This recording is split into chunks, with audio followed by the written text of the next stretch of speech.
Thank you for joining us for this discussion group program hosted by the Dole Institute of Politics. My name is Jacob McCarty, and I am a sophomore studying political science, public administration, and leadership studies here at KU. This is my second year on the Student Advisory Board and my first year as a discussion group coordinator.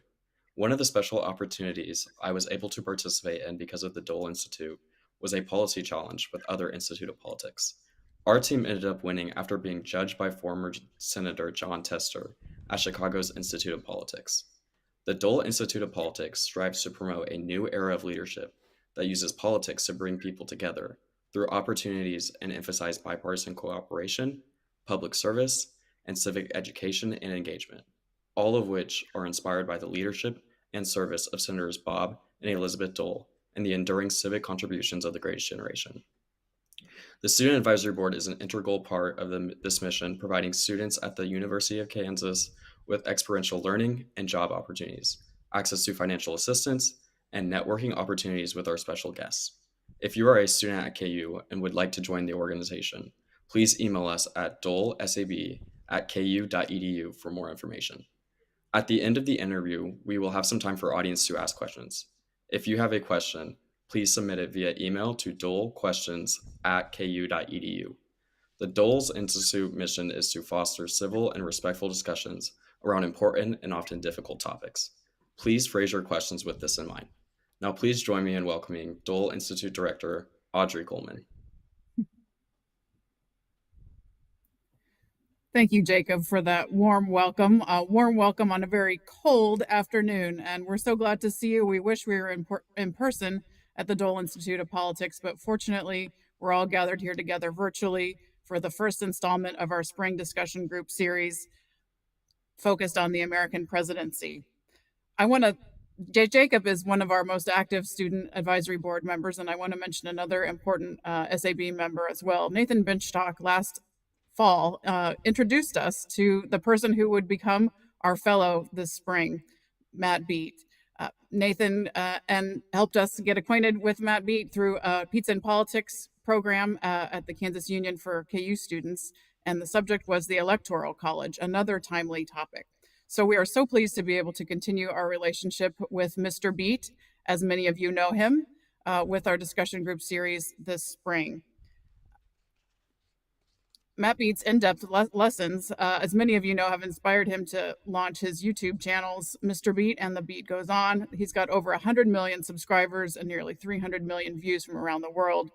Matt has published 2 books, including The Power of the Supreme Court, that highlights the powers and the dynamics of governmental institutions. This spring series on the American presidency is very timely. It's a great way to sneak in some fruits and vegetables, some good for you facts and conversations about civics, our foundations of American government, checks and balances, and separation of powers. It's going to be a great conversation, and I'm so glad that Matt could join us with his guests this spring. So without further ado, I will turn it over to none other than Mr. Matt Beat.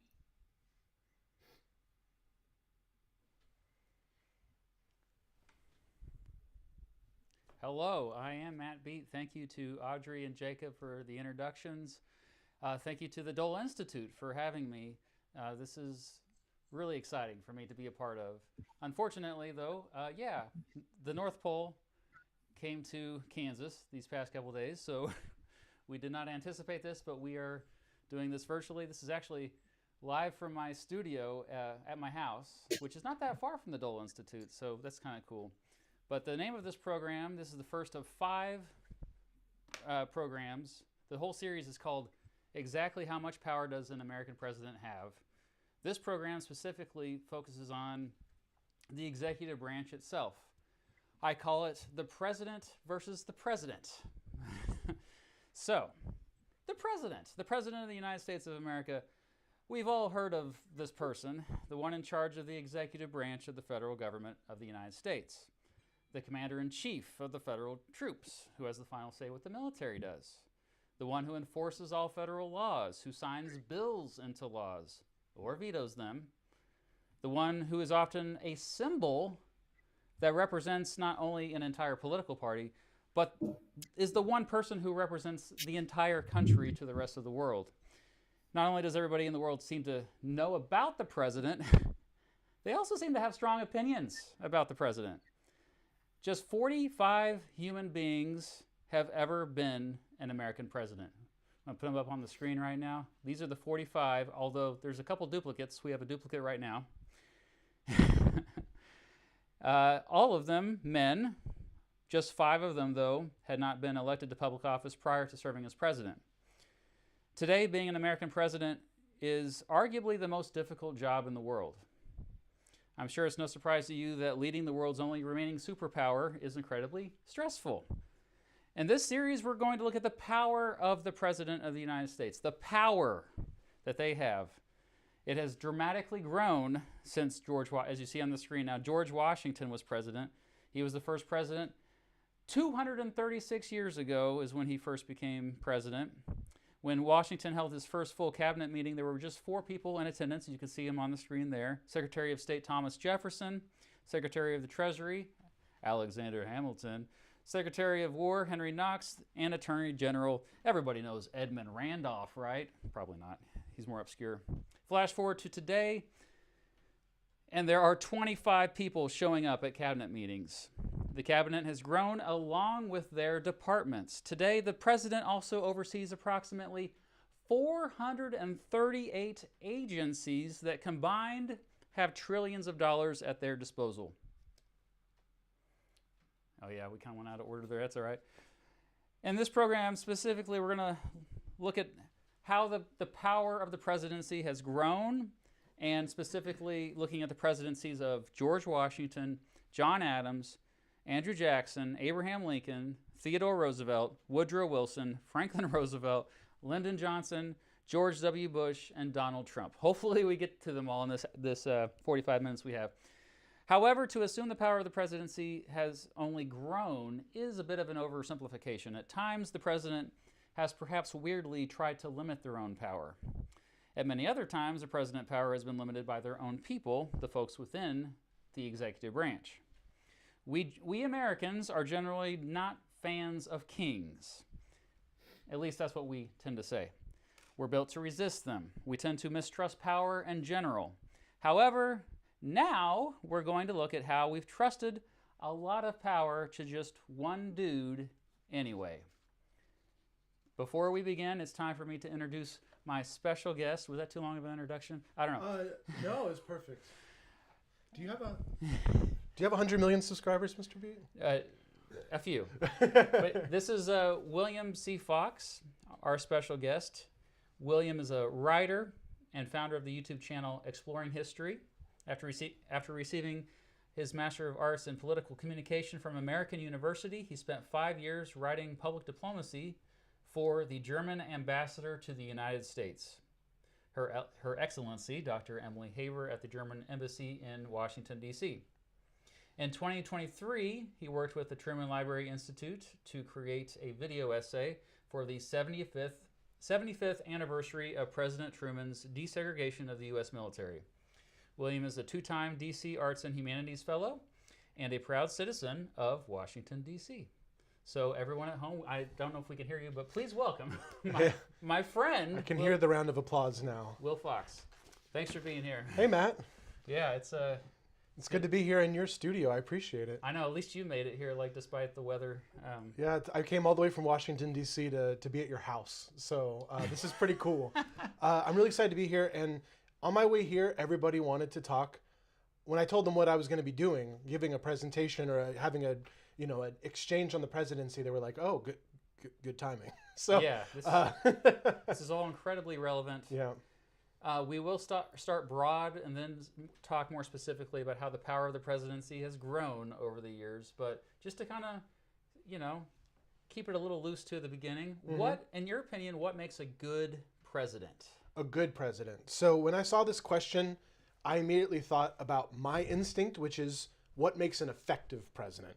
And I'm going to do the flip side of that, but first let me talk about what makes an effective president.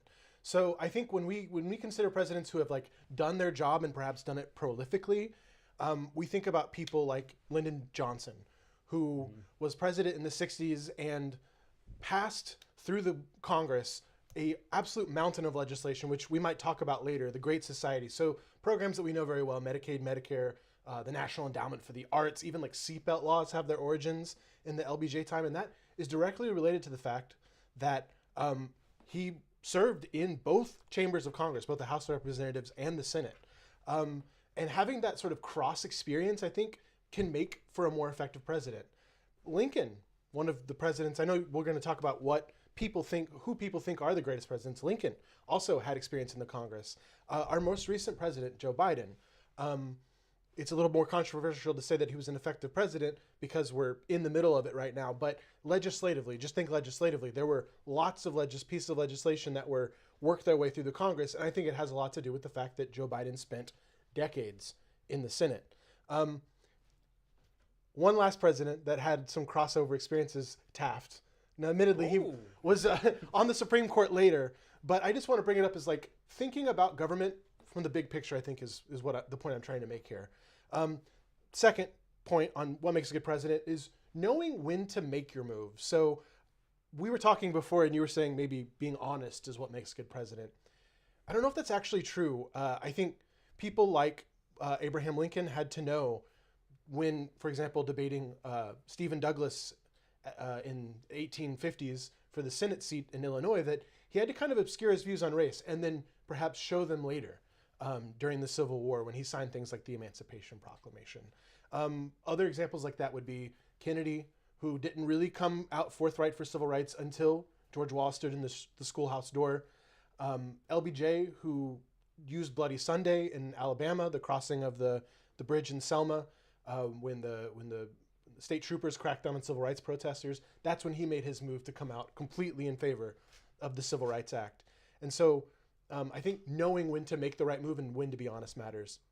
And last thing, you have to have a little bit of a power in your DNA. It's a little bit more intangible, but if you're going to be Barack Obama and doing the Tonight Show with Jimmy Fallon while simultaneously ordering drone strikes in the Middle East, I mean, that's not something that I could do.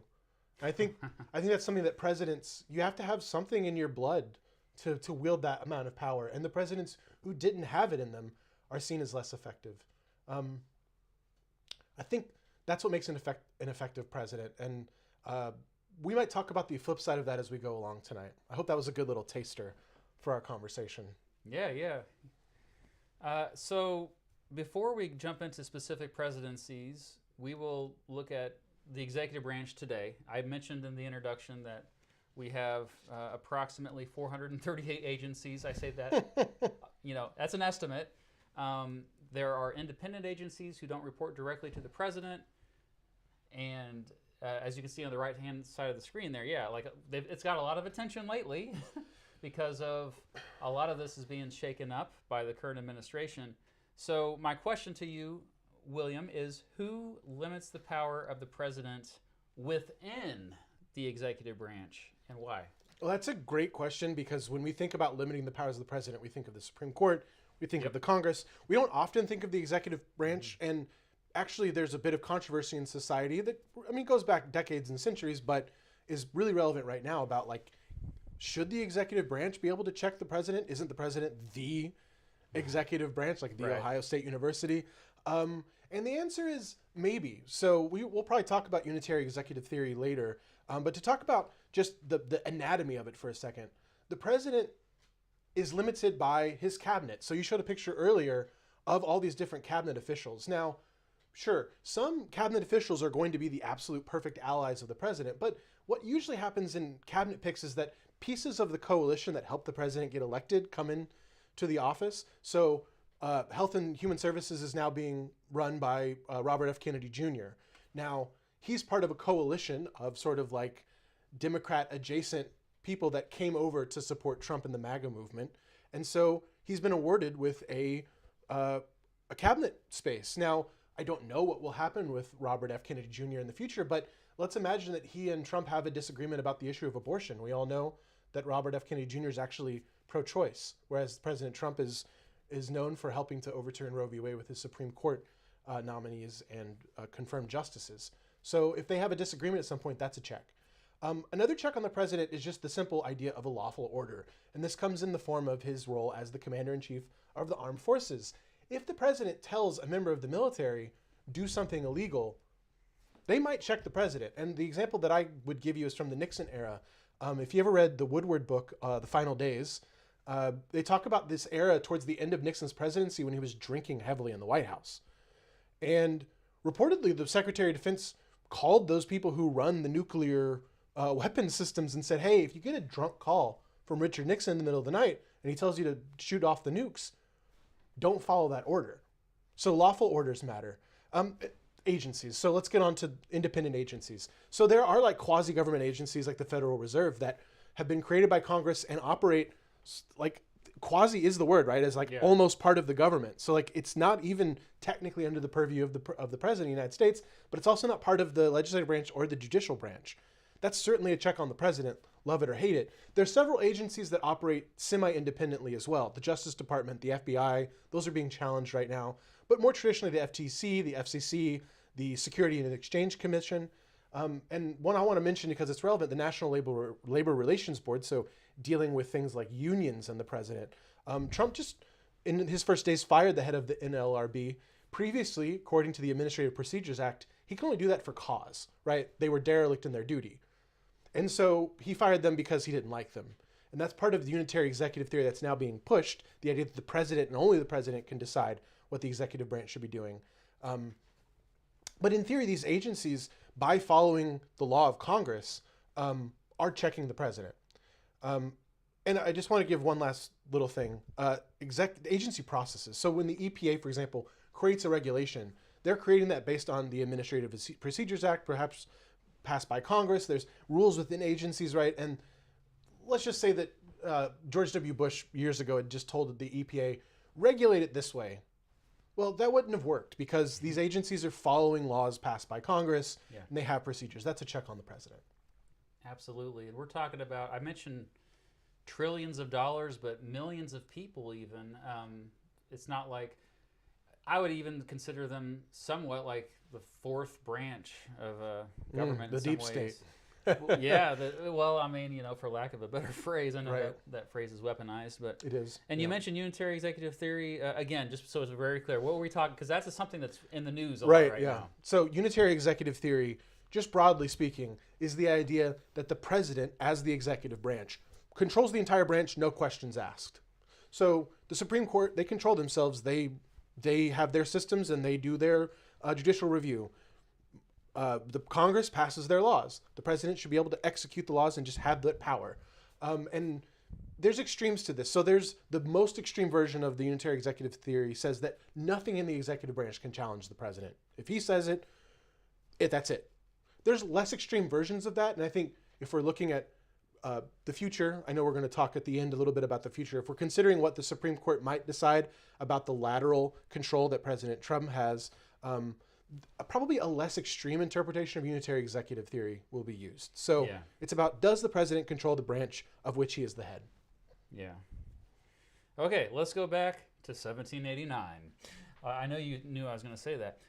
So George Washington, my favorite president personally, how did George Washington limit the power of the presidency, and why was this such a big deal? George Washington limited the power of the presidency in a lot of important ways that could take up an hour in of itself. So I'm just going to kind of list them off real quick and dwell where it might be the most important. One of them is an unofficial limit on the presidency until the 20th century, which was the tradition of 2 terms. So President Washington served 2 terms and he walked away. And this in our minds and our sort of narrative is how Washington is considered like the American Cincinnatus, right? He served his country in the war, he walked away. He came into power, he served 2 terms, he walked away. The president of the United States, therefore, is different than a king because in the end, they will walk away. Now, since the FDR era, we had to put an amendment to the Constitution to make sure people walked away, but that's a big one. Putting in the tradition of the team of rivals, another tradition. So you showed the Washington cabinet up there earlier. You had people with very disparate political views. Jefferson and Hamilton in a musical that won't be named. They even had like a rap battle, I think, to hedge out their differences. And this is something that also played into the Abraham Lincoln cabinet. The team of rivals, as Doris Kearns Goodwin's famous biography called it. Obama tried to do this in his first term. And we're seeing it now a little bit in the Trump administration having, Democrats like Tulsi Gabbard or Robert F. Kennedy Jr. in the cabinet. Theoretically is about diversity of opinion. We talked a little bit of how it's probably more like stakeholders, but the point is you can have different views in your cabinet, and that's a Washington tradition. The location of the capital of the U.S. was influenced greatly by Washington. Civilian control of the military, I think, is really important. So the president is the commander-in-chief of the United States Armed Forces, and that theoretically is a huge power for the president, but the idea is that the military is not beholden to a monarch. They're beholden to an elected leader. And that's something that George Washington kind of brought about even before the Constitution was written. And that's really important. And the last thing, which I think is the most important point, and the thing I want to dwell on just a slight bit, which is President Washington also gave us the paradox of power when it comes to the president. So what I mean is George Washington was trying to convince the Continental Congress to fund the Continental Army during the American Revolution. And the way to do that was to go to each individual of the 13 colonies and basically ask for money. And one of the holdups that these states had was saying, we don't want to fund a Continental Army because we don't want a big, scary, one powerful army on this country, which is actually 13 individual republics at the time. Mm-hmm. That violates our values. And what President Washington said was, I'm paraphrasing a little bit, but he said, if you don't give this power to the Continental Congress and to the Continental Army, if you don't allow power to be held, then what is the point of having your values? That is ultimately the problem or the issue of the president himself. We entrust a person with power, and we hope that they are virtuous and that they actually ensure our liberties by being the president of the United States. That's a challenge, because if you get someone who's not virtuous, they might abuse that power. That's the risk you run with representative democracy, and that's a risk that George Washington warned us about all the way back in the 18th century. And so many other countries that had revolutions, and then they install a leader to be in a similar position as George Washington. They fail. They get power hungry. They don't. I mean, that's why I think so many people to this day, more than anything, why so many people still respect Washington for his just sheer ability to resist this kind of natural urge for more power we all have. And it is a natural intuition, right? Hamilton, Madison, these are people who did lots of thinking about the architecture of government. Jefferson. George Washington isn't famous for being a bookworm, but he seemed to have this natural desire to place limits on the office in the same way that the other people did, without necessarily having his head in Roman and Greek history. Not that he was unaware, but he wasn't famous for it in the way those others were. And it's that natural power to strike a balance that makes George Washington an ideal first president. Absolutely. And so, but there's a second president that often gets overlooked. Yeah. John Adams was well ahead of his time on many issues. I think John Adams is often underrated. However, his legacy today continues to be hurt specifically by the Alien and Sedition Acts. So why were those laws in particular viewed so negatively back then, and why are they still controversial today? Well, it's because of so we should probably explain a little bit. There was a conflict, what we called a quasi-war, there's that word again, quasi, an almost war with France towards the beginning of the American Republic. And so John Adams, being someone who wasn't a big fan of France, unlike his political rival Thomas Jefferson, wanted to tap down dissent as Adams' government and the Congress took action against France in this quasi-war. So they passed these Alien and Sedition Acts. The Alien Acts were about basically deporting French people who might not be loyal to the United States. Any foreigner. Any foreigner, any alien, as they put it. Yeah. But it was targeted mostly at France at the time. Yeah. And the Sedition Act was about not basically talking trash about the Congress or the president himself. So here's the issue. This is a common theme in American history. At times of war, free speech sometimes gets trodden on. There was a Sedition Act as well in 1918. We'll talk about later with Woodrow Wilson. There was issues with free speech in wartime during the presidency of Abraham Lincoln. We could even talk about the George W. Bush espionage through the NSA. Free speech comes under threat during wartime, and there's a balance to be struck there. And the criticism of John Adams at the time, and through the view of history, is that he didn't strike the right balance. People who criticized John Adams, I think it's like 27 people, were actually tried for sedition at this period of time, right after the birth of the First Amendment that gives us freedom of speech. That's a really dark legacy to have as the second president of the United States. And there's a side issue here that I think is really important to bring up too. The opposition to the Sedition Act came in the form of Virginia and Kentucky, led by Jefferson and Madison, actually saying that states could nullify the Sedition Act for not being constitutional. Though now that is a big problem because it basically, nullification basically means states can cancel the law from the federal government. Just ignore them. Just ignore the laws. That happens in 1832 during the nullification crisis under Andrew Jackson, in which he threatens the use of force on South Carolina because they wanted to nullify a law. It also is relevant to a president like Abraham Lincoln, who enforced the Union through military action when states tried to secede. So the seeds of nullification are actually planted nearly 100 years before our largest crisis as a country, the Civil War. Right. So let's jump ahead to Andrew Jackson. Why did Andrew Jackson's critics call him King Andrew? This is actually pretty funny because the first time the King Andrew moniker comes is when Andrew Jackson vetoes something called the Maysville Road Project. Oh, I didn't know that. So he vetoed this road that I think today would have been like kind of near Lexington and Maysville. I'm not sure. It's like Ohio and Kentucky. It's like a stretch that would eventually become the interstate. And Andrew Jackson vetoed that law. Now, to you and me, vetoing a law about a road does not sound like the start of tyranny. Right. And yet, President John Quincy Adams, one of Jackson's great rivals in life, said at this time, "We are now dealing with a principle which wears a monarchical aspect." That's in reference. So he's basically calling Andrew Jackson a king for vetoing a law. He says the oversea ascendancy is complete, which is hard not to say without an Emperor Palpatine inflection from Star Wars. The idea at the time was that the president could veto a law that was unconstitutional, but not veto a law just because he didn't like it. And Andrew Jackson basically said, "I don't like that. It's vetoed." He did that as well with the National Bank.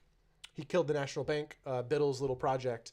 And that was a big change. And that's the primary reason why they called him King Jackson. The secondary reason is because he appealed to the dark popular arts. A lot of the founders were concerned about the popular arts. That basically means making direct appeals to the people.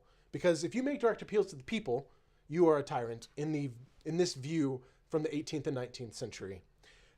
President Andrew Jackson came to political power at a time when universal male suffrage was coming into the force. So you didn't have to be a landowning male anymore.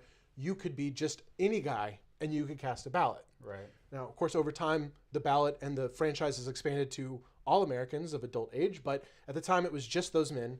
And a lot of them loved Andrew Jackson and he felt he had a connection with them.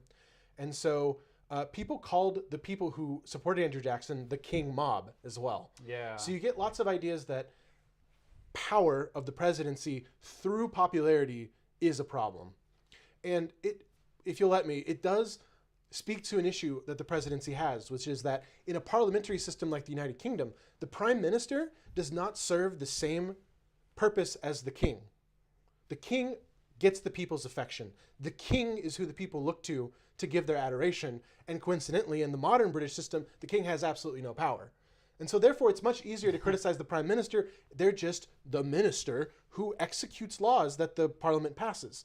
But in this country, we have infused the prime minister and king into a single person. Yeah. So you get the person who's executing the law and the person who gets all the affections of the people smashed into a single entity. Andrew Jackson was kind of the first president to embody that in a forthright way. And that's why he was considered King Jackson.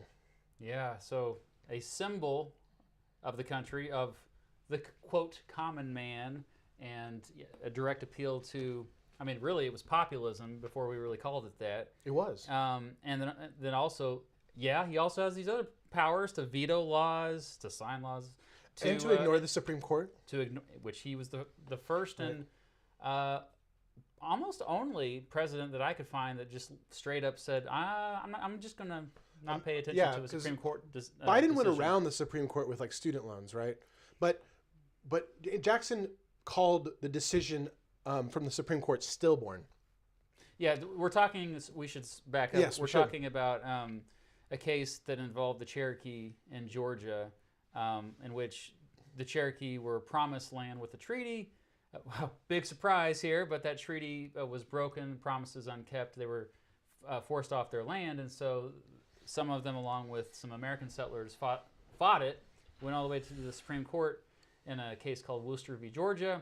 The Supreme Court sided with the Cherokee and the Americans who were their allies, and Andrew Jackson just said, "No, we're gonna."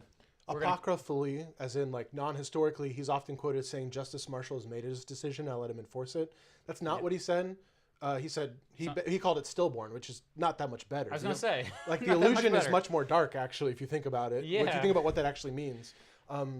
Yeah, I mean that's wild. And we are going to be facing similar situations, perhaps, in the next 4 years, where the executive branch and the judicial branch are going to bump heads. And that's, to a certain extent, healthy.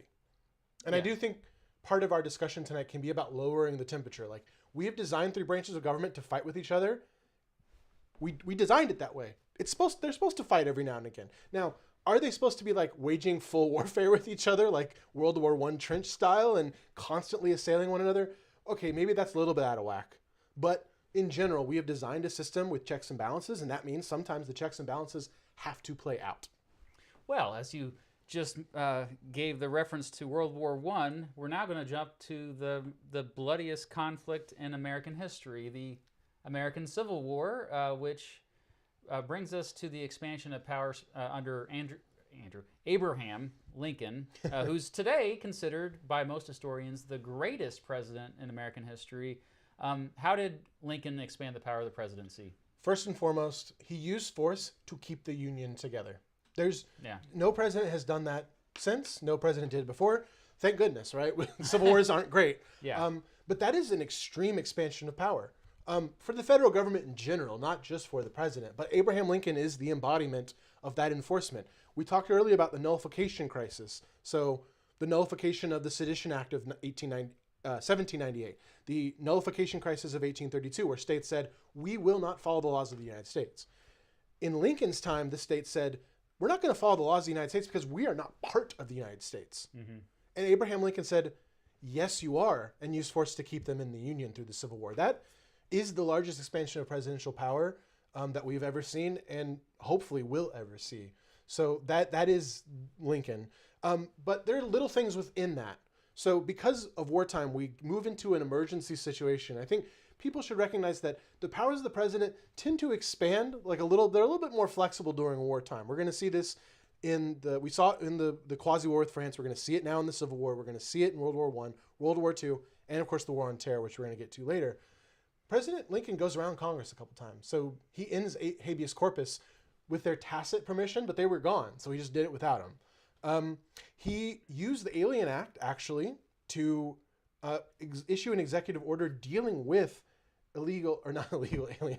with aliens in the United States at the time of the Civil War to say that they must obey the laws of the United States.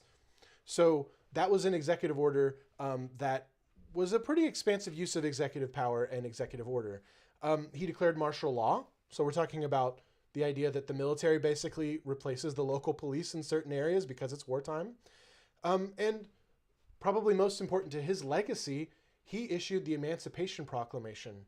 He basically said, in the states that are at war with the rest of the Union, slavery is ended with the stroke of a pen. And I was actually recently at Lincoln's College in Washington, D.C. I live pretty close to it.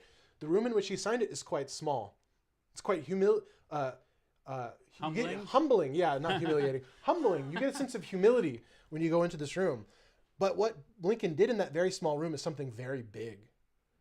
An expansion of power to say that human beings are not property in places with which the states are not following the laws of the Union. That was huge. And on that note, Lincoln said, and this is going back to the idea of having someone virtuous in office, Lincoln flipped a very famous line from Plato, actually.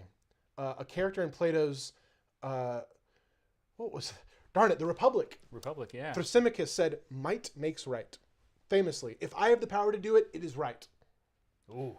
Lincoln flipped that and he said, no, right makes might. So doing the right thing is the job of a virtuous leader to protect liberty. That is the legacy of Lincoln, and that's why he's our greatest president, our most effective president, and the one that we go and visit in Washington, D.C., up flights of stairs where magnificent speeches were given on dreams, where some of the greatest moments in the civil rights movement have occurred, and where we go to think about the power of the presidency as it overlooks the Congress, and behind that, of course, the Supreme Court. Yeah, there was one other thing I wanted to mention about how Lincoln expanded the power of the presidency. And this is one critique I have of him, actually, and that was the False Claims Act that he enforced by putting whistleblowers in prison. There are examples of him putting journalists in prison who were criticizing the war efforts. And it was, I think a lot of Americans today forget just how controversial the Civil War was in the North. Like, a lot of people in the Union were like, just let him go. I don't want to send my son to die, and it's not worth it. So yeah, like the Emancipation Proclamation, again, that added element of like, this is something we are fighting for now. We're not just for, like, that's goes beyond just borders and trying to keep the country together. We're talking about ending slavery now. The tone shifted. You're totally right. And it goes back to what we were talking about earlier, where it's about knowing when to come out and say these things, right? During the Lincoln and Douglas debates before Lincoln was president, he was saying things like, I'm not for racial equality. I don't think slaves should be jurors. I don't think they should be part of civic life. I don't think they should be equal to whites. He even said, I think the race to which I belong should be the dominant race. That was Abraham Lincoln before the presidency. The Emancipation Proclamation comes out, and we see perhaps the unmasked Lincoln. And what that speaks to in my mind is, yeah, presidents sometimes have to be a little coy. And then when the time is right, they can do the virtuous thing. That's what leadership is about. It's not about being honest 100% of the time. It's about knowing the timing and having the virtue to know what the right thing is. And that's why we have a representative democracy. We can choose the people we'd like to be in the seat to make those sorts of critical choices. Somebody who not necessarily, I don't think, unmasked their true positions, but I think truly changed their mind because they were curious and they were willing to listen to critics and learn when given new information, was Theodore Roosevelt, who is also one of my favorite presidents, a.k.a. Teddy Roosevelt. Now, he also expanded the power of the presidency, but what's different with him is he had fewer critics in doing so compared to his predecessors. Why do you think that is? Well, just think about the fact that we call him Teddy Roosevelt and not Theodore Roosevelt. Like, what other president gets this sort of like nice name? Like, we don't call him Barry Obama. We say Barack Obama. Although he hated the nickname, I will say. He hated Oh, did he? I didn't actually know that. We affectionately call him that. Yeah, we don't go. I mean, Abe Lincoln, I guess, but we don't say like, oh, Chester Arthur. We don't nickname him like Cheesy Arthur, right? It's because Teddy Roosevelt brought about something that we are all familiar with, and that is personalist politics in the presidency. So Andrew Jackson had an element of this, and we talked about it earlier, but the famous phrase that gets associated with Theodore Roosevelt during his presidency is the concept of the bully pulpit. That is to say, the president is not just there to preside, as the name president implies, right? We don't call the president the enforcer. We call the president the presider. And that's because we expect them to preside over the execution of the law. What Roosevelt's innovation was to say, no, I have a bully pulpit, as in I have a place to stand up on a soapbox and say, this should be the law. This is what the Congress should do. This is what the president should do. So actually, the first time Roosevelt directly appealed to the nation, I actually Googled this, if I'm being totally honest, because I am not a Rolodex of encyclopedic information on the presidency. The first time Teddy Roosevelt went to the public and said, I think this should be a law, was something that came to be called the Hepburn Act, regulating shipping rates on railroads. Now, kind of like the Maysville Road thing, it doesn't sound like something that would inspire a lot of like public engagement. But Roosevelt decided, I'm going to go to the people and I'm going to tell them we need this law. Please put pressure on Congress to pass this law. Now, that is, despite the fact that we live in a world where that's the expected thing, that was an innovation at the time. And that is why President Roosevelt is relevant. We could also just talk about a more active executive branch. So he's famous for his antitrust actions, that is to break up big business. That's something that actually his successor did better, William Howard Taft, but that's not so relevant. He also was big on American empire, which I think this is sort of the peak of the concept of like America should be this big global power. He sent around something called the Great White Fleet. It's basically a bunch of old ships painted white, if I remember correctly from my history classes, that he went around to parade and show that America has won things in the Spanish-American War. We now have a colony in the Philippines. We have Guam. We have the Virgin Islands, I believe, came in that same period of time. We have control over Cuba and Puerto Rico. We're a big player on the stage. And this is not necessarily an expansion of the presidential power. The president is the commander-in-chief and can set foreign policy. But it is kind of the overt expression of it in a way that was new. No president before Roosevelt went around the world saying look how powerful we are as the United States. And this paternal attitude comes from Theodore Roosevelt. And also, obviously, he had a Congress that was willing to work with him. Mm-hmm. Many Republicans and Democrats at the time united for progressive legislation. For example, the creation of the FDA, the Meat Inspection Act, the first time we had consumer protections. You mentioned enforcement of antitrust. I think one other thing I would mention about Roosevelt is the fact that he went straight to the media for his bully pulpit. That was another similarity he had with, I think, that's a great point. Andrew Jackson, because he was just more connected with your average citizen. During the Spanish-American War, he left. I think he was Secretary of the Navy. He left to form a regiment of basically Harvard. What's the Aquarian sport with the horses and the whatever? He basically got all his buddies together to form a cavalry regiment. Oh, yeah. And fight in the Spanish-American War. And he, of course, everywhere he went, he invited the papers and the photographers to go. So he was a media-savvy president. He's often called the first modern president for that reason. And I'm glad you brought it up. Yeah, good with publicity stunts, similar to the current president. Okay, we better keep moving quickly here. So just briefly about Woodrow Wilson. You hinted at this earlier, but how did Woodrow Wilson expand the power of the presidency? In other words, why do so many libertarians today hate Woodrow Wilson? So I'm going to throw you a curveball, Matt. I think if people are going to study two presidencies after this presentation, Abraham Lincoln, Woodrow Wilson. Okay. Those are the two. I think because people are more familiar with Abraham Lincoln, let's default to Woodrow Wilson. I think President Lincoln defines the presidency up until the Civil War. I think Woodrow Wilson defines the modern presidency. I think he is, for better or worse, the most influential president of the 20th century. And people are probably out there thinking, what the heck are you talking about? I don't know much about what Woodrow Wilson did. Let me explain myself. Even before he became president, Woodrow Wilson was thinking about how the American presidency should be more responsive to the people directly. He used the phrase intimate access. And he actually wrote a dissertation called Congressional Governance, I believe. It was about how the American Congress should be more like the Parliament in Great Britain, answerable to the people, and the president should be an instrumental part of getting the Congress to be active in continuing those appeals like President Roosevelt would do. Of course, Woodrow Wilson writing before Teddy Roosevelt, but still saying that the role of the president is to go out there and serve the interests of the people in a very active and loud way. That's extremely innovative. And the quote that Professor Stephen F. Knott brought to my attention, which I had not heard. Stephen F. Knott wrote a book called The Lost Soul of the American Presidency. His phrase that he pulled out of Wilson that I had not heard before was, the president should be as big a man as he can be.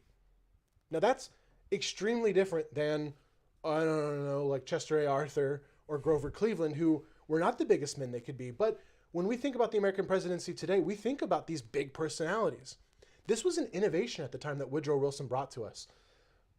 If you were to try to describe aging to someone who's young, you could try all you want, but aging is something that has to be experienced to be understood. No one who's 5 can know what it's like to be 55. Mm-hmm. No one who's 55 can know what it's like to be 85. No one who lives in our modern times with our modern presidency can know what it means to live without a giant personality as the president of the United States. Perhaps we could quibble about Calvin Coolidge or something, but in general, Woodrow Wilson on, or President Roosevelt on, we get these big personalities in the office. And that is something that Woodrow Wilson designed for and inspired. And the point that I want to make here that is super important, and I'm sorry to dwell on this, but I think we can actually get through everything else much faster if we understand Woodrow Wilson, is that Woodrow Wilson went to Congress and he made that in-person State of the Union address, which was an innovation in 1913. Up until 1913, the president had been writing letters to Congress about the State of the Union. Woodrow Wilson went to Congress and said, this is what I want. And one of the things he said he wanted was a series of presidential primaries and caucuses to select presidents of the United States. This is something that James Caesar wrote about in a 1979 book called Presidential Selection. Now, the reason that's so important, because over the course of the 20th century, we did eventually get to a system of primaries and caucuses to select presidential candidates for the two major parties.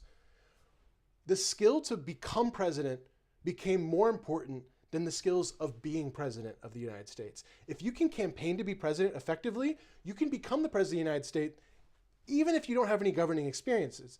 So you get these outsiders like Jimmy Carter, the peanut farmer from Georgia. You get Ronald Reagan was an outsider. Ronald Reagan as an outsider. You get Barack Obama as an outsider. These are only possible because we ditched the system where party insiders chose candidates and we moved to a system of primaries and caucuses. This was an innovation that Woodrow Wilson inspired. That difference between campaigning, the skills of campaigning and the popular arts, as we called them earlier, and actually governing became this thing that are fought over, this balance that has to be struck. So our last president, Joe Biden, was historically not very good at being a campaigner, right? Like he dropped out of his, he ran like 4 times to be president. He wasn't that great at it. As he aged, it got even worse, right? But he wasn't, as we talked about earlier, an effective legislative president, right? So you can see in Joe Biden that it played out differently. But if you look at someone like Barack Obama as an outsider, we can talk about those great legislative achievements like the Affordable Care Act, but that wasn't what Barack Obama was good at. What Barack Obama was good at was campaigning. Our current president, good at campaigning, completely inexperienced in governing, similar to perhaps Herbert Hoover, who ended up becoming president, but nonetheless, the skills that he brought to the White House were the skills of campaigning to be president and not necessarily being president. Now, this is not a judgment call for me about what makes a good president or doesn't. It's just to make sure that for those of you watching, it's an extremely important paradigm to consider this distinction that comes around the time of Woodrow Wilson's time in office. Like Lincoln, like Adams, he also dealt with sedition during World War I, so he's probably the worst president when it comes to trampling on the First Amendment. And the fact that the World War I was controversial as well, but you still had the Selective Service Act. You had this first Red Scare. Part of the first Red Scare were the Palmer raids that took place under his. I mean, he was the one in charge. He arrested you. He made sure that Eugene Debs, the socialist campaigner, was in prison for advocating the departure of World War I or the non-participation. Yep. He was never, he was commuted by Warren Harding, but Woodrow Wilson left him there. Woodrow Wilson also, I think we can't talk about him without talking about his disastrous race opinions. This is not about maybe the power of the presidency necessarily, but he showed Birth of a Nation, a Ku Klux Klan film, in the White House. And that's awful. So I feel like it's not necessarily on topic for this presentation, but I feel like you can't talk about Woodrow Wilson without talking about the fact that he was a pretty horrible person. He was a megalomaniac. Part of his opinions of the president come from the fact that he thought the president was chosen by God directly. He thought that he was chosen by God directly. And so, for example, when the League of Nations didn't make it through the Senate, I'm sure it was a genuine shock for him because the League of Nations was kind of his brainchild, his points after World War I. And he probably didn't even consider the fact that it might not pass because he was just in his own head. Out of touch, yeah. Yeah. Another thing that libertarians criticize him about is he was president when the income tax was first implemented. And, of course, not to put your conspiracy hat on, but when the Federal Reserve Bank was created. But, there's a lot of... It's interesting that Wilson today has haters on both the left end of the spectrum and the right end of the spectrum. It's not just one. And I think when we get to Donald Trump later, I actually think that Donald Trump is the culmination of Woodrow Wilson's dream for the President of the United States. That's crazy. And we'll get to it later, but that's ironic. That's It is ironic for people who want conservative governance. Woodrow Wilson and his system is not really compatible with a very conservative form of governance. But we'll talk about that later. Little teaser for you guys. Well, we can go a little extra here, but I'll still keep these brief. I'll keep it quick now. Yeah. So jumping ahead to another Roosevelt, Franklin Roosevelt, and we don't have to spend too much time on him because he was beloved. But he did also expand the power of the presidency, but got reelected 3 times anyway. Why? World War II. World War II also. The Great Depression. The Great Depression. Oh my God. I feel like I'm in your classroom, Mr. B. He had a coalition. he was responding to the people demanding more executive power for social programs, worker protections. This is when we get Alphabet agencies, I think they were called. yeah. So this is the birth of the administrative state. Creating jobs, like the executive branch creating jobs, also federal protections for minimum wage, overtime pay, Social Security. That was the time, like Right. I think this was the time when a lot of people realized, you know what, it's nice to have a little bit of extra assistance from the federal government, because they have the ability to create The predecessor money. of the Federal Aviation Administration, topical because of all the recent incidents with planes. The predecessor for the FAA came during the New Deal. Okay. The National Labor Relations Board, the predecessor to the Housing and Urban Development. So we get some alphabet agencies. That's the name basically for all these like acronym agencies that comprise the federal government that was shown on screen earlier. We got some of those in the Teddy Roosevelt era. For example, the USDA and the FDA, I believe, came from that era. When we wanted like clean meat, the Clean Meat Act of 1906. Yep. So we start getting an administrative state at that time. It grows considerably during Franklin Roosevelt, and we'll be on LBJ very soon. The Great Society is also when the administrative state really grows. I think you basically hit everything with Roosevelt, though. I don't know. Well, the bad thing, the emergency powers during wartime, of course, the internment of Japanese Americans, which is one of the biggest blunders in American history. I recently learned from a book called How to Hide an Empire. I think Immerwahr is the name of the author. I did not know before reading that book that not only were Japanese Americans interned, but also Aleutians in Alaska and people in Guam, Americans in Guam. So, of course, Japanese by quantity, but it was more than just one group of people. And again, we talked a little bit about how the presidency, its powers get a little more flexible in wartime. And for better or worse, you hope someone who's virtuous is wielding those powers when push comes to shove. Lincoln was a virtuous person, in my opinion. FDR was interning American citizens without a reason, besides racism, was not virtuous in that action. And that's the paradox of power that Washington brought to us. He said, you have to give them the power. You have to give the presidency the power. You have to give the federal government the power, or our liberties can't be preserved.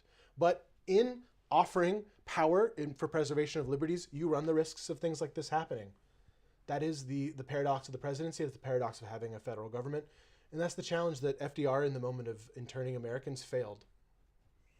So regardless, he still had popular social programs, an administrative state that was a permanent fixture, or at least mostly permanent fixture of the executive branch. By the time you get to the 1960s, you still have a very strong New Deal coalition, both Republicans and Democrats on the same page in terms of economic policies.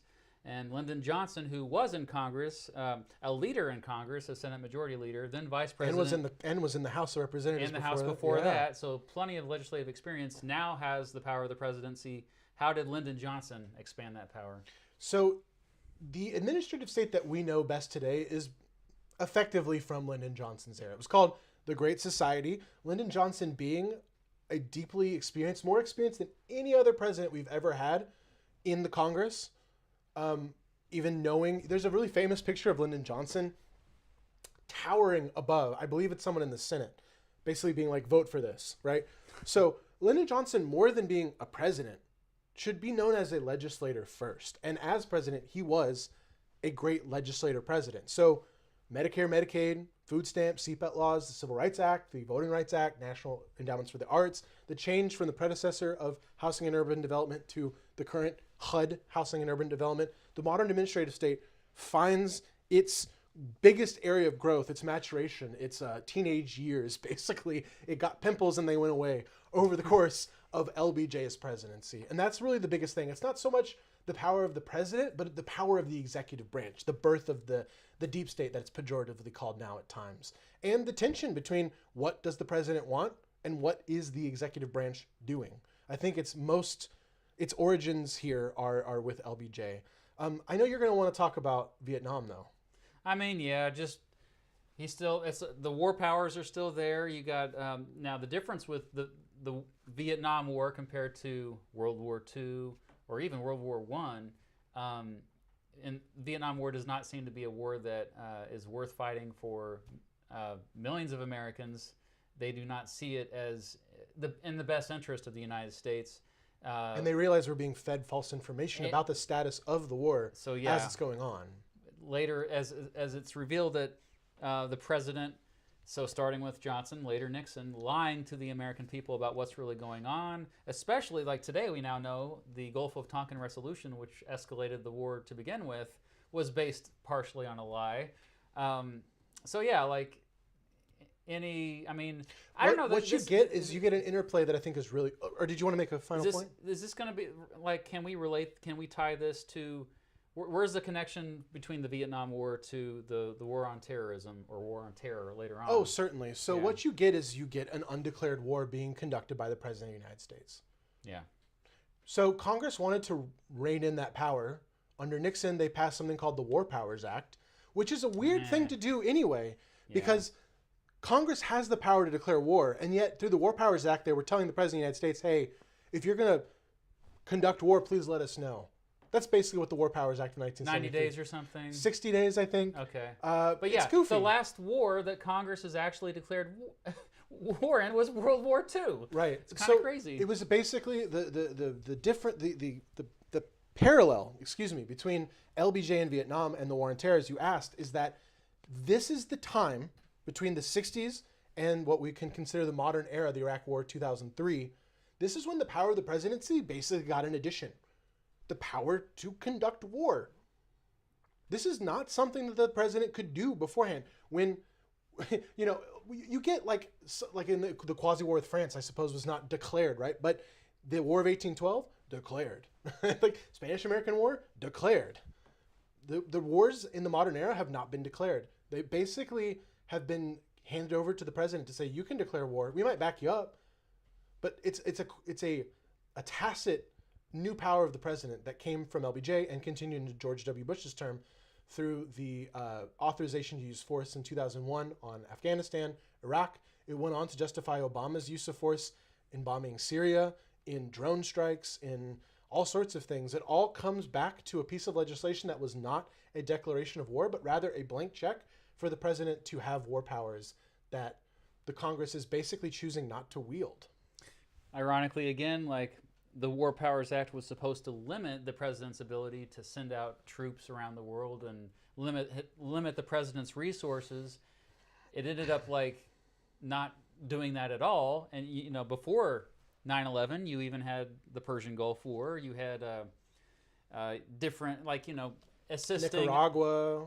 Assisting other. Right.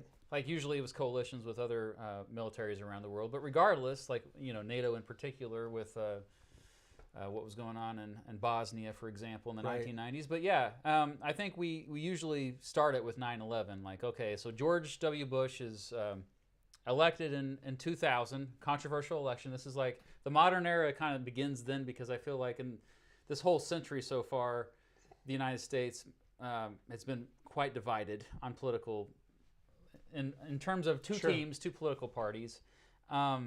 So George W. Bush actually runs on a campaign of like non-interventionism, saying, we shouldn't be nation building. We should kind of draw back military. Maybe we should shut down some military bases around the world. Yeah. But then 9/11 happens and everything changed. That's one reference to my George W. Bush song.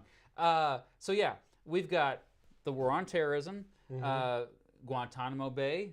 We've got AUMF, which is a direct response, which essentially says the Congress tells the president, whatever you need to do to get all the terrorists, do it. Here's all the money you need. Every year we're going to have to check in and give you authorization for this. But basically a blank check to go fight terrorism.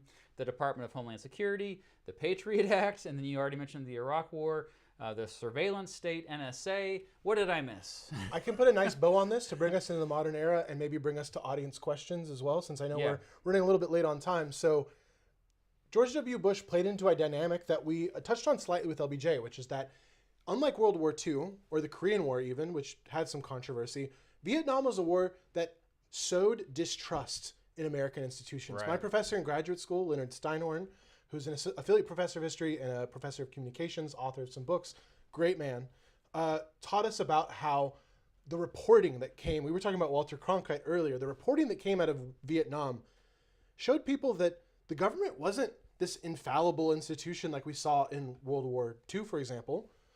It was a fallible institution that we might not want to trust. Yeah. And the longer the Vietnam War went on, the less we trusted our institutions. The same dynamic played out in the war in Iraq. The longer the war in Iraq went on, the less we trusted our institutions of government to get things done. To bring it to the modern era, that lack of trust in institutions, specifically the lack of trust in what the president was telling us and what the Department of Defense was telling us in Vietnam and Iraq, sowed distrust in institutions in a way that actually created a market for someone like Donald Trump to come in and say, all the institutions are bunk. You don't trust them? I know you don't trust them. I got it. Yeah. My professor Steinhorn brought this narrative to me with Nixon. So he said Nixon basically took advantage of the distrust sowed through the Vietnam War to come into power. He played on the resentments of race to come into power. And he, like I'm doing now, Professor Steinhorn brought that to Donald Trump and said the distrust in institutions brings us into the modern era. Absolutely. So before I ask the final question here for William, I would like to tell the audience that if you have a question for either one of us, you can email us at questions@ku.edu. Did I get that? Oh my gosh. I knew I messed it up. Thank you, Mr. Producer. Thank you, producer. dolequestions@ku.edu. Once again, if you have a question for us, we're going to do a Q&A these last few minutes of the broadcast. It's the email address to ask the questions are, you ready? dolequestions@ku.edu. dolequestions@ku.edu. Bring them on. Let's answer some questions. So but final question, yeah. though. Yeah. So obviously we are with Donald Trump a second term. Is he? Did that happen yet? Yeah, I think so. Okay. Trump is expanding the power of the presidency more than he's shrinking it, in my opinion, but I could be wrong. We're living through it right now. A lot's happening these first few weeks. A lot of people are concerned, but what we do know, the facts are that he's clearly signing a bunch of executive orders, and there's some question as to whether or not these executive orders are constitutional, especially when you compare them to prior presidents. We have had presidents in the past who have definitely tried to skirt the law, but also I think the more pertinent part of it is he's also seemingly wanting to get rid of all of his help within the executive branch. Mm-hmm. He's going after people like that are supposed to be working under him. So what do you make of his presidency so far? Oh, in the last few minutes here? I want to bring down the temperature, and instead I want to give people like ways to think about this presidency that might be more productive than like what you're going to get on cable news. And I think that's part of the great part of being in a place like the Dole Institute. Admittedly, we're not in the Dole Institute right now, but rather in your office.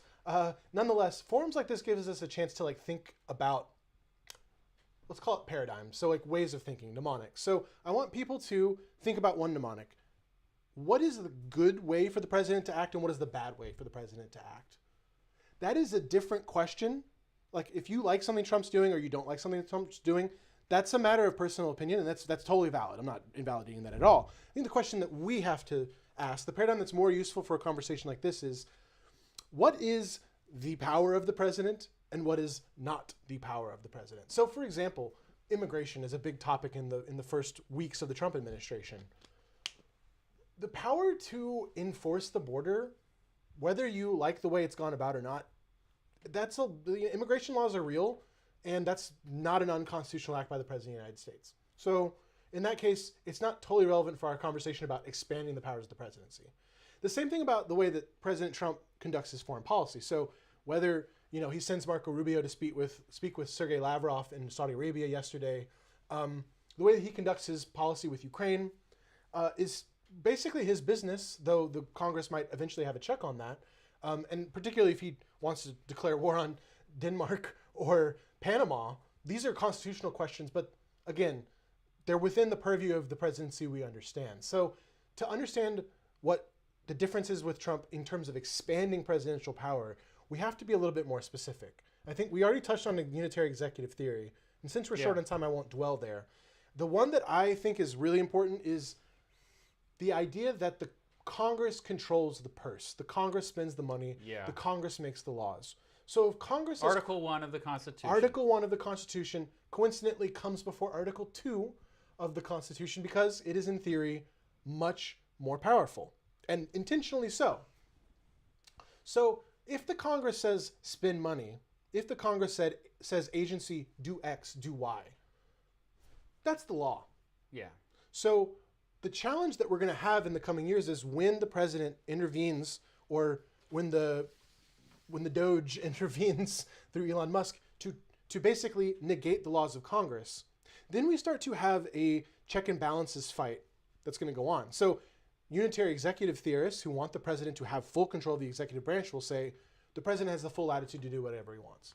Now, most of the Supreme Court justices, including the ones that Donald Trump nominated in his last term, don't agree that that's true. They are unitary executive theorists in the vibe of the Federalist Society, but they're not like saying the president has unlimited powers within the executive branch. That's just not the case. And so the courts will have decisions about what Trump is doing, and they might tell him, change your behavior. And the president might say no. And that's when, theoretically, the Congress needs to get involved. Because the Congress has passed these laws. Yeah. And so, you know, if a snake is dying on the side of the road, there's this old Buddhist saying, if a snake is dying on the side of the road, crows might come around and say, there's a dying snake, and act like brave eagles and go to eat or attack the snake.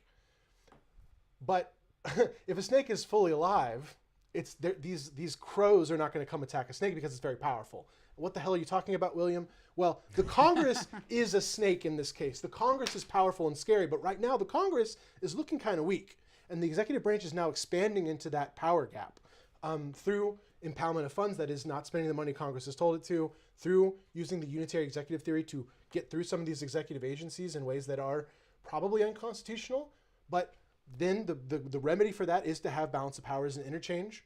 So that's the challenge of the next years, and I want people to think about it in terms of expanding power within our system and not just, I like policy X, I like policy Y. I don't like the deep state, therefore it's fine when President Trump throws his weight around.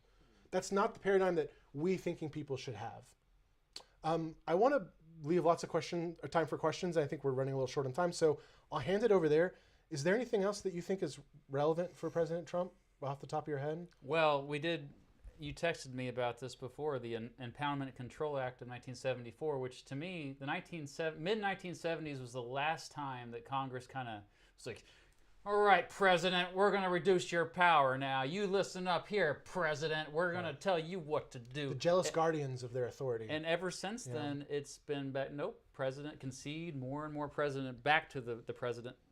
More and more power back to the presidency. Mm-hmm. And so, yeah, I think the Impoundment Control Act, if you don't know what impoundment means, that just means like if there's leftover money that Congress sends to the executive branch, to the president and all of the executive branch, if there's any left over, then the president can do whatever they want with that money, or they don't have to spend it. Whereas the Impoundment Control Act said, no. If we tell you to spend, if we're sending you money, you have to spend it on these things. The reason why they passed this law was, you guessed it, Richard Nixon, who was abusing. He was not spending money on a bunch of programs, and it was purely for political reasons. It wasn't because he was trying to like save money like Thomas Jefferson did before him. It was because he was abusing his power. And so I think there's a strong parallel. There is a today. strong parallel. And there's a strong parallel with Woodrow Wilson. Woodrow Wilson said the president should just do the popular thing. Well, Trump was elected for a second term with the popular vote, and he's doing what he thinks he was elected to do. He's doing the popular thing. He is the embodiment of the dream of Woodrow Wilson. So we might get some follow-up questions to this. I have a feeling we do have 5 questions lined up. So let's. We got our producer Mark over here who's going to read off the first question. Hello, the first question is from Nico, and it is, with the growing polarization in US politics, do you both believe that we will be seeing more presidents serving one term or non-consecutive terms? It seems that back-to-back presidents serving more than one term are a bit of an outlier. do you have a strong opinion? This is a great question. I love this question. Yeah, we're going to have some one-term presidents unless you have some kind of coalition building with the next president. I do think it's going to continue to go back and forth as long as we are as divided as we are. A parallel time in American history that I annoyingly constantly bring up is the 1870s through the 1890s. You had it's the bearded age when all the presidents had beards. You had back and forth. Good age. You know, you had back and forth. That's also when Grover Cleveland lost and then got reelected 4 years later. Because I think what was crazy is that when it came to certain policies, actually there wasn't much difference, like in terms of. I think something that kind of blows people's minds is when you sit down a Democrat and a Republican, and you talk to them about every issue. There's actually quite a bit they agree on, but the thing that I think that ultimately kind of where they end up agreeing more than they disagree, not the social issues, it's the economic issues, and I think that's what happened in beginning with coalitions that formed in the 1890s, early 1900s. You had the Progressive era, then all of a sudden you're getting Woodrow Wilson with 2 terms. 1920s kind of go back a little bit, but then FDR, he's elected 4 times, Eisenhower 2 times, but then the 1960s are crazy again. Oh no, what's going on? But I think there's just been this coalition the last several decades. Like, I don't think people like to admit we've actually had way more in common, and that's why we've put up with. Thinking about parties as coalitions that eventually elect a president, I think is useful. Coalitions are shifting right now. They are. They're shifting in the Republican Party. You have infusions of nationalists that are bumping heads with like libertarians. Within the current administration, you have people like Elon Musk and Vivek Ramaswamy, who I think is not officially part of the cabinet, who want more libertarian policies on things like immigration. These are coalitions that are shifting. The parallel you bring up with the Gilded Era is important as well, because that's the real parallel, is that times are changing under people's feet, and that creates political uncertainty. Therefore, in a time of AI and political uncertainty and great power politics on the global stage, we're experiencing uncertainty. And so, yeah, absolutely, we're going to see one-term presidents. I think if I was a betting man, I'd put money on it. Before political uncertainty, though, there's economic uncertainty. Yes. I think is That's the point you're making, and you're correct to make that point. Well, thank you. All right, who we got next?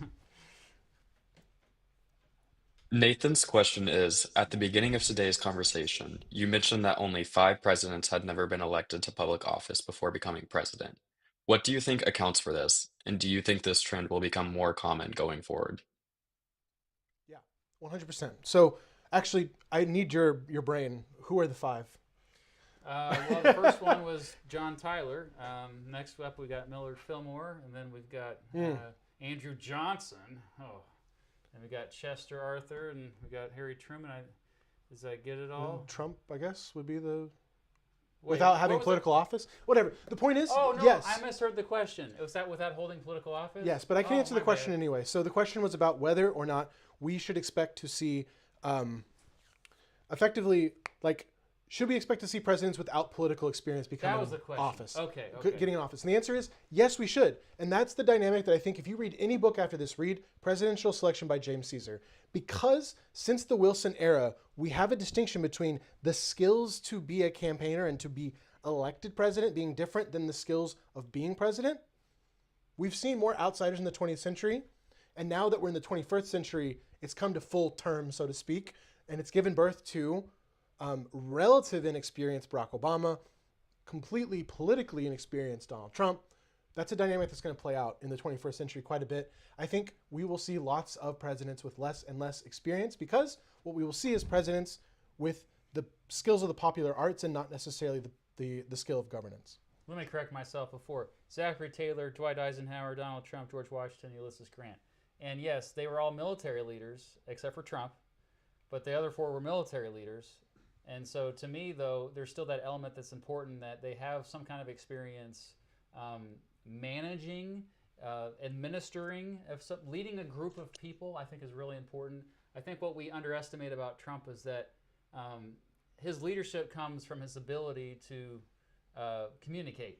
So if you're in, like Will was saying here, yeah, we're in the, you can call it the information age. I call it the misinformation age. And so if you can control the narrative, if everybody's talking about what you want to talk about, which Trump is a master at that, like we don't have to even I see news reports every day of, like, it's a news article about something he tweeted, or Social, whatever that other website is that he has. Like, that's the article about what he tweeted. Like, that's okay. He's winning the communication war. Mr. Producer, can we violate the hard stop and go a couple extra minutes? Yes. Oh, I was wondering about that. Okay. Yeah, thank you. Will's question is, why doesn't Congress take back the power to levy tariffs? Why can the president levy tariffs? Well, yeah, I don't know the specific laws off the top of my head, but over the years, Congress has given more and more tariff powers to the president. However, it's important to note that the president's ability to add tariffs are still limited. Congress can step in fairly easily and override these tariffs that, for example, Trump is proposing. So, I mean, I've made a video. I made a video last year about how the president really doesn't have much control over the economy like most Americans think they do. I think one of the major exceptions is tariffs, but that's only a recent phenomenon. This has not happened until recent decades, and I guess we didn't expect it to happen because tariffs were not. They weren't like a thing. Yeah, but like until they weren't like a hot topic like they were Yeah. in the late 19th century. They were like an irrelevant policy that, like, when I was learning about tariffs in school, professors and teachers had to be like, this is what a tariff is, because we didn't know. I mean, not that people are like super well informed, but they're definitely more aware of what a tariff is now than they were 10 years ago. Yeah. By the way, it's the 1977 International Emergency Economic Powers Act that gives the power of the president to declare tariffs, I believe. The presidential discretion authority over tariff rates comes from Section 5, the Enemy Act, and Section 203 of the International Emergency Economic Powers Act. So the reason that Congress doesn't take it back is because they don't want to and they don't have the majorities to do it. That's the simple answer. The president is the head of the Republican Party at the moment. The Republican Party's in control of Congress. They don't want to take the tariff powers away. And to be totally honest, I don't think the Democrats, where they did regain the majority, want to take it away either, because they might want their president to be unilaterally using tariffs for foreign policy. And that's the big reason why it was given to the president in the first place, is because tariffs are an economic tool in the tool bag of foreign policy. And most of the tariffs put in place by Trump during his first term were kept by Joe Biden when he took over. All right. So we have until 5:30 here. We can take a couple more questions. Thanks so much. So whoever made that decision is very generous. Thank you. I knew we would talk too much. We were pretty good, but let's hear with the next audience question, I guess. The next question is from Connie, who is a retired U.S. government teacher in Topeka, Kansas. Can you compare and contrast Teddy Roosevelt and Donald Trump with their expansion of the presidency and presidential powers? Sure. First of all, thank you for your service. Second, I've never been asked that before. That's a weird comparison to me. No, not at all. I just don't think of them like, I think of them as. I think it's a perfect comparison. We are talking about their use of the presidency, right, in general, and their use of expansion of power, maybe. Yeah. So Roosevelt is to use the Wilsonian term. Of course, Wilson comes after Roosevelt chronologically, but he was writing about the presidency before Roosevelt. Roosevelt is the embodiment of the intimate access that Wilson designed. Trump gives people the impression of intimate access with the president. I think a lot of people think that Trump really, really hears them. Of course, he's been elected twice. And that's the big thing. The other thing is that Roosevelt was a lot about empire. So the Great White Fleet, the idea that America should have a colony in the Philippines, a colony perhaps in Cuba, didn't work out that way, a colony in Puerto Rico, a colony in Guam. Trump is resurrecting that idea of empire, and of course, the Panama Canal. That's a Roosevelt policy as well. And I think here's the last point I want to make on it. I think this is the point when it comes to comparing Roosevelt and Trump, is that Trump, being the embodiment of the bully pulpit of Roosevelt and the big as man as he can be of Woodrow Wilson, is ironically, Trump is paving the way for someone to come after him and not do conservative, like back to the states policies, like destroying the Department of Education, for example. People who are examining presidential power right now, like myself, will start to consider what will the next president do with this expansive power that Trump is basically bulldozing his way to? The next person to come along is not guaranteed to be a Federalist Society thinking Heritage Foundation follower, right? They're going to take the nationalism and they're going to pair it with big government, and they're going to do something completely new. That's at least my thought. Well, populism too. Right, and that's the irony of what is happening right now, is that a conservative agenda is being enforced by a broad power, which is ironic because the opposite of conservatism would be a huge executive, right? Jefferson was a small government Republican. He and Adams didn't get along because Adams was all about the power of the presidency being this big high mightiness, I think is the original title that Adams proposed for the president. Trump is living out what people like Hamilton and Adams would have maybe foreseen for the president of the United States, not what originalists like Scalia or Clarence Thomas would perhaps be like advocating, or the Heritage Foundation. I know the Heritage Foundation has got a nationalist twang to it these days. So we're living, again, we mentioned like changing coalitions. We're living in a time where the political paradigm is a little shifting, but the point I want to make is that Roosevelt changed the presidency in a way that made the presidency able to enact more power, to have an administrative state. Ironically, in trying to destroy it single-handedly, Trump is empowering the next person to come build something from the foundation up that's drastically different and probably bigger than what came before. Yeah, I think Roosevelt and Trump have in common their ability to pull off effective publicity stunts. I mean, this last election cycle with Trump going to McDonald's, I think, was a smart move. Even the dump truck, the garbage truck, was a smart. Like he is very in touch with his followers. That was the equivalent of like the San Quentin Hill in the Spanish-American War. Yeah. Publicity stunts. Rough Riders. Teddy brought in the media into the White House. Was the first president to do that. Also, though, I think it's important to remember that. My understanding is Donald Trump is a bigger fan of someone like Andrew Jackson, so I think that's a better comparison if you want to see like there's no other president in American history like Donald Trump more than Andrew Jackson. Think about King Mob, the idea of the supporters of Andrew Jackson descending on Washington at his inauguration. Not to bring up a sore topic, but the King Mob would definitely describe the events of 2021, a certain day in January. So I think it was January 27th. Right, exactly. No, okay, January 6th, sorry. Okay, we have time for one final question. Our last question is from Adam. Dear lovely host, I've always liked the author Robert Caro's line about power doesn't corrupt, power reveals in his series about LBJ. He talks about this theme with LBJ and civil rights, but also with Vietnam and his personal cruelty. LBJ was a complicated man. Hypothetically, if you had presidential power, what do you think it would reveal about your character? Oh, wow. Wow. That's personal. My goodness. You want to go first? No. Right, I want you to go first. I mean, I would just say I am someone who people are confused when they hear that I am a fan of George Washington and Calvin Coolidge. And then they also see that I'm a fan of like somebody that's more of a big government president. Like I think Abraham Lincoln was a good president. I think Franklin Roosevelt overall was a pretty good president.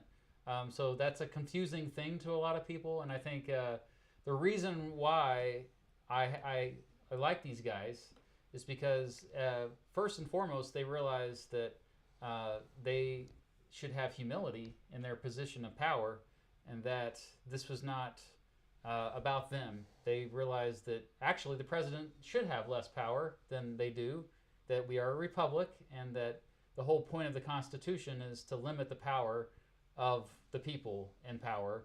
And if you look at Article 2 of the Constitution, it's not very long, not much there, not much you really can do.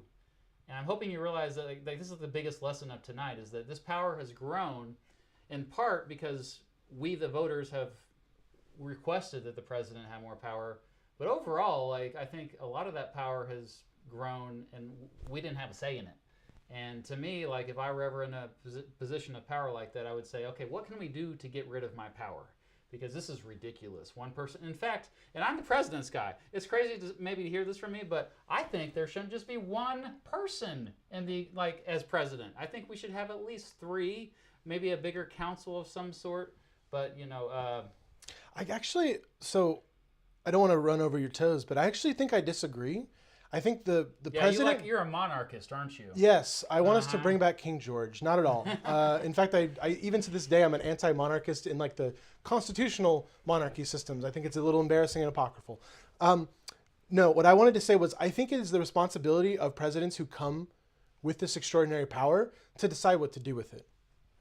I don't think you turn back the clock, and I don't think presidents that turn back the clock are known as great presidents. You can never turn back the clock entirely, but like, what do you mean by like how like? So I think that if you come in after Abraham Lincoln, you decide you accept that Abraham Lincoln has acted in this way, and you don't try to return to what we consider all the presidents after Lincoln up until Teddy Roosevelt is basically pencil pusher presidents. And the problem is that what you should have done after Abraham Lincoln was enact a strong version of Reconstruction, for example. The country would be a better place if the next president had continued the legacy of Lincoln to bring together our one common country, which was a phrase, by the way, that George Washington used as well. So, okay, to answer the question, though, I know that you were asking about Matt Beat, so I'll just say very briefly for myself, I think if you were giving me the powers of the president, you would find that I'm not capable of wielding them. Because ultimately, you do have to have the power to kill if you're going to be president of the United States. Yeah. Personally, I don't want that power, and I don't think I would wield it well. So that's not that interesting. So instead, I'm going to try to put a bow on everything we've said tonight, which is that the quote that you mentioned about LBJ is just perfect, because LBJ called the Civil Rights Act of 1964. It may have been the Civil Rights Act of 1965. He called one of them the N-word bill. Yeah. Everybody knows what word I'm talking about. He passed the most consequential pieces of civil rights legislation and referred to them with the worst word, arguably, in the English language. He's a complicated man, as the author you pointed out said. I've heard a lot about that biography, and it's time I should read it. It's like four of them, Robert Caro. And it speaks to what we were talking about earlier with George Washington. If you want to have virtuous republics with democratic elements as we have, you have to be willing to hand people who are imperfect power and hope that they are virtuous. And it's one of the things that was feared with the presidency. So in 1787, someone using the moniker Cato 5 wrote in the New York Journal, arguing against the American Constitution, great powers of the president would lead to oppression and ruin. You are about to precipitate yourselves into a sea of uncertainty and adopt a system so vague. Is it because you do not believe that an American can be a tyrant? You don't think an American can be a tyrant? Of course an American can be a tyrant. Of course the president can be bad. Our job as citizens, since this is the losing side of the argument about the Constitution of the United States, our job as citizens is to put people in that office who we do not believe will be a tyrant, who we believe will act with virtue as Abraham Lincoln did, or imperfectly as Lyndon Baines Johnson did. This is the challenge of the presidency, and I think it's actually the perfect final question for that reason. I think I know who asked it too. Anyway, define virtuous. No, I'm kidding. I'm just kidding. No. I gotta go. Shout out to Eric Foner, my really good history communicator. A classic book, A Short History of Reconstruction. It's a good gateway to getting to know about Reconstruction. That reminded me, it's on my bookshelf, and it's great being in my studio. I could do that. Before we close out tonight, I'd like to thank William here for joining us. And thanks to the Dole Institute and all of you out there watching, especially the students who are going to be our up-and-coming virtuous presidents one day. May you have the bravery to make the right decision when power is potentially corrupt. Yeah, good, wise words there. And thanks for braving the weather in particular to being welcome. Here with us this afternoon. Thank you to our audience for joining us virtually. Thanks for the great questions. This is the first of a five-part series, a program, each program looking at the power of the presidency. Our next one will be 1 week from today, Wednesday, February 26th. It will be virtual like this, but also, I'm excited, it's also going to be in person at the Dole. I'm jealous already. I'm so sorry. But yeah, it's going to be great. Next week, we will be looking at the steps Congress has taken over the years to check the power of the president in particular, and explore how the president has gained powers through acts of Congress. We touched on that a little bit this time, but we'll go into it more deeply next week. And our special guest next week is Steve Heimler of Heimler's History. So again, thank you. Hi, Steve, if you're watching. Everyone. Yes. See you next week. And yeah, I hope to see you in person next week at the Dole Institute here in Lawrence, Kansas. Thanks for watching.